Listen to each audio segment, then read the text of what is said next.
Hi, Danny Ventura, back with another segment of The Insiders here with Bruce Lerch.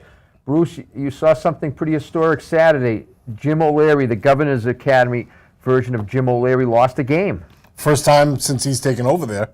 First time in 23 games for Governors to go down. And Danny, I got to admit, I saw one of the more impressive individual performances I've seen this year with Milton Academy's Drew Jacobs, both offensively and defensively. His night actually started on defense with a pick six. Off a tip ball. He basically just kind of ripped the ball away from the receiver and took off with it.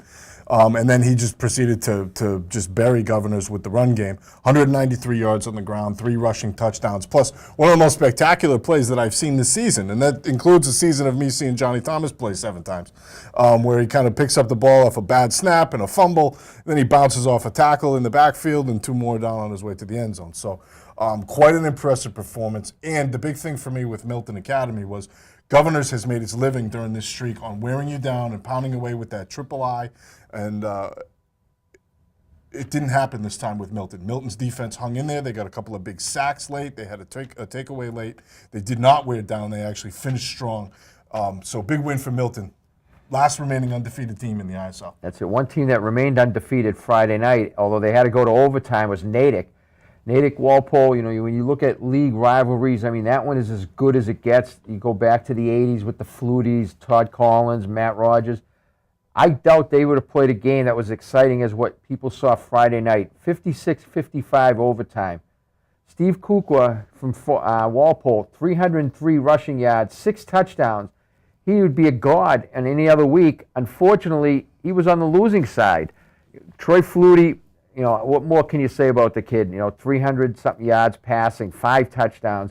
And he's going to break the single-season touchdown record at this pace. He's got 31. It's only 13 away. And on top of the passing, he runs for 183 yards and 3 more scores. I mean, if he's not Player of the Year candidate worthy, I don't know who is. All right, Danny V. Final Sweet 16 is in Monday's Boston Herald. What do we have to look for here at the close of the regular season? Well, most of the same people are back in there again. The one newcomer in there is Acton Boxborough at number 16. They have really been impressive since that one-sided loss to Natick. Went into Waltham and really throttled the Waltham team that was playing well on the defensive side of the ball. They put up 43 points. Will Tejada, Thomas Sepanaro led the way, and you know, Bill Maver, when he's got players, he's going to get the job done.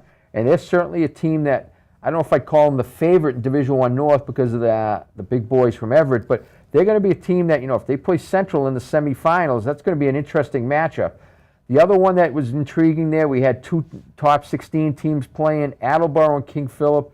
Attleboro has really turned the program around, and this was a real statement win for them, beating King Philip to take that second so-called automatic qualifier. But I think just emotionally for them, it stamps them as a team that, you know what, in Division I South, you know, we may not be a team you want to take lightly. And Mike Redding has said that they will be a very, very tough team to defend. All right, back with the final segment. It's a historic time for the MIA. It's the first season of their new playoff format.